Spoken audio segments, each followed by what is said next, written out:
أسهل حلويات هتعمليها في رمضان، سهلة وبسيطة وطعمها خطير ويجنن، مقرمشة من بره وطرية من جوه ومحطوط عليها فستق كداب عملناه مع بعض، وهسيبلك اللينك في أول كومنت. هنستخدم بقى عصاية الشيش طاووق، وهجيب ورقة الجلاش وادهنها مادة دهنية واحط عليها بقى شوية المكسرات أو الفستق الكداب، وابدأ أبرم كده وكشكش واخرجها كده والفها زي الوردة. شايفة سهلة ازاي؟ خلصي كل الكمية بنفس التكنيك. عايزة اقولك سهلة جدا.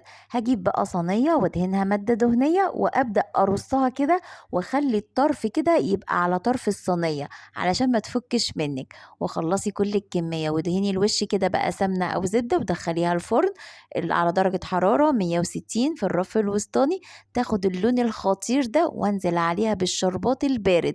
وهسيبلك برضو لينك الشربات في اول كومنت. مش عايزة اقولك سهلة وبسيطة وخفيفة وطعمها خطير. ولو عجبك الفيديو لايك وشير.